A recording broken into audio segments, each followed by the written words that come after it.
So, I found my GTA 6, and no, Rockstar didn't make it.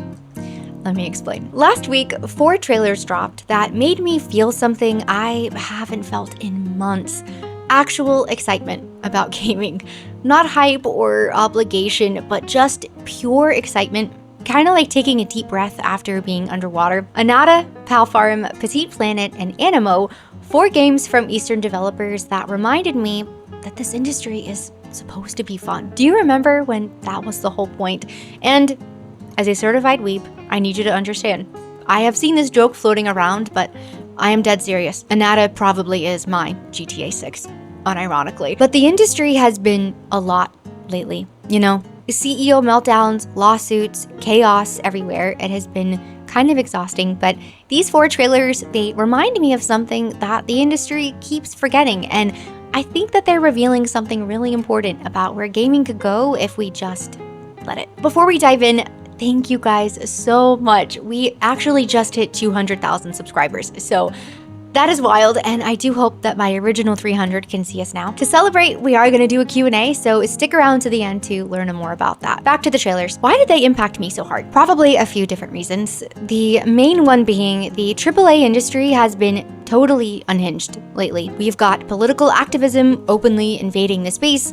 Randy Pitchford spent a week crashing out and telling Borderlands 4 players to code their own engine if they didn't like performance issues. EA just decided to go private in a multi-billion-dollar deal. Call of Duty added a cat karaoke cafe to a military shooter. Favorite things in the map is the cat cafe. There's a karaoke bar, which is a lot of fun. Those is call outs where it's like, I got him in the cat cafe. That's gonna be fun to see. I genuinely can't tell if Battlefield 6 marketers have infiltrated this company or if this really is just a cry for help. And not Western, but who can forget Nintendo? Oh gosh. Every time I make a video about them, I really think, surely it cannot continue to get worse, but they love proving me wrong. While they are trying to sue Pocket Pair into oblivion, we just learned that Doug Bowser is going to be stepping down, and his replacement, Devin, has a background in law. So yeah, that tells you where their priorities are. Any one of these would be whatever, but it's like all of them at the same time. It is like the entire AAA space collectively decided to see how much goodwill they could burn in a single month. Throughout all of this, they keep missing the most important question of all. Is any of this actually fun? Well, ANANTA looked at that question and said, oh, you want fun?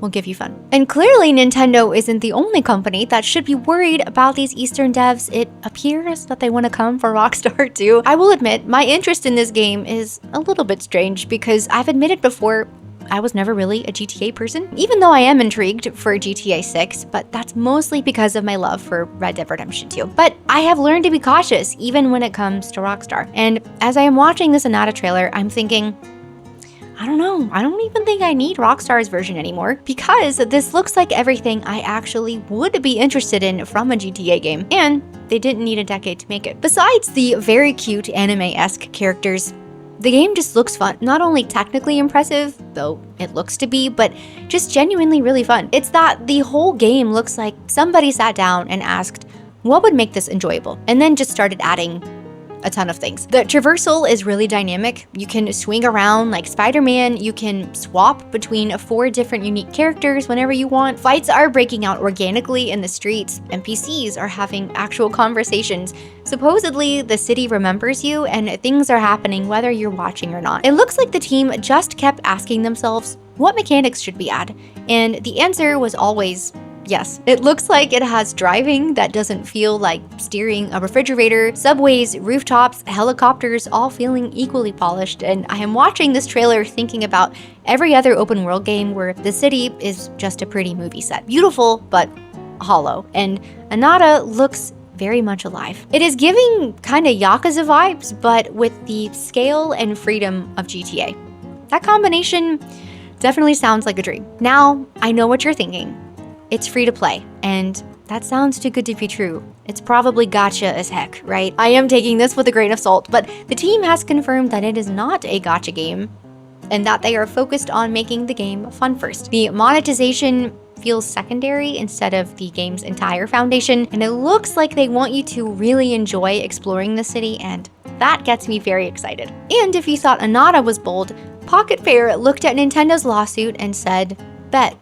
Here's Pal Farm. I have talked about my love for Palworld before, but Pocket Pair really is the GOAT because the timing of this all is just perfect. As we know, Nintendo has been actively suing Pocket Pair over patents. Again, this is nothing new, although they have been continuing to expand on what those patents are. Pokemon just announced their new farming game not that long ago, and the legal pressure from them has been a little bit scary. But Pocket Pair looks at all of this and goes, okay, we have tackled Pokemon. Here's our take on Animal Crossing. It is not just the trolling here that's so funny. This actually looks like everything people who enjoy cozy farming sims would want in a game. Your pals run actual businesses in town, they have personalities that matter, you can build farms with friends and experience real seasonal changes, and the whole vibe appears to be very gentle and creative. Like you were building a life with these creatures, not just collecting them. The farming itself looks pretty detailed too. Your pals are actually helping you in ways that feel meaningful rather than just being cute decor. It's kind of like if Stardew Valley met a creature collector, but with its own unique personality. And while Nintendo is doing their very best to take down the industry, Pocket Pair is still out here proving that you cannot patent joy or sue innovation out of existence. They are continuing to fight for their right to make games that they believe in instead of just rolling over when the bullies show up. And honestly, I have to continue to applaud them. That energy and refusal to be intimidated and the desire to make things for gamers, that is what gaming needs more of right now. But wait, it gets better. And as someone who has never really been into Genshin, I never thought that I would get so excited about a Hoyoverse life sim, but Petit Planet, it's got me totally charmed. And again, can we talk about the timing of this? Hoyoverse is clearly Team Pocket Pair at this point because they just casually dropped announcements from both Honkai Nexus Anima, which is their Pokemon competitor, and Petit Planet, their Animal Crossing alternative, in the exact same breath. They looked at Nintendo's lawsuit spree and said, all right, we'll just make versions of both those franchises. And what actually gets me about Petit Planet is the whole vibe that they are going for. You can nurture your own planet, terraform landscapes, and invite these adorable creatures called neighbors to settle. Then you can take space road trips in your flying car to discover other people's worlds. They are truly trying to live up to the cozy game mantra, as they are literally calling their beta the coziness test. Now this is a game that clearly knows ball and it knows its audience. And honestly, the idea of nurturing my own little planet and decorating it exactly how I would want, and then just road tripping through space to see what other people have built, is exactly my kind of cozy. And then finally, there is Animo, which I covered previously, but we did just get a brand new trailer for this game, and I am very excited. They're actually running a contest right now where players can design creatures for the game, just because they want the audience to be more involved. And I saw that it is coming to Xbox, PC, and mobile with cross-platform progression, because respecting players means letting them play however they want. And while it is no secret that I love Eastern devs, and I am very excited about the rise of them, of course, no game or developer is perfect, and I am cautiously optimistic and hoping that these games will not be riddled with predatory microtransactions.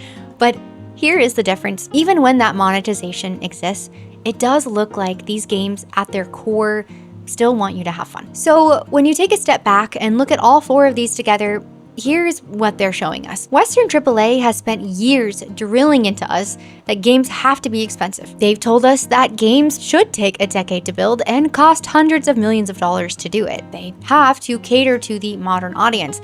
Monetization should be aggressive and innovation is too risky. We have been conditioned to accept $70 broken launches, forced ideologies and messaging, predatory systems, and contempt disguised as premium experiences. But these games are showing us what happens when developers prioritize making something they believe in over extracting maximum revenue from minimum effort. ANANTA shows you can make an incredible living open world that wants players to have the most fun possible. Pal Farm shows that legal threats don't have to kill creativity. With Petit Planet, we are hopefully seeing that social gaming doesn't need to mean exploitation, and Animo, they are demonstrating what it looks like to really respect and involve your community upfront. Maybe, most importantly, it's that these approaches work. Intentionally building for your audience works.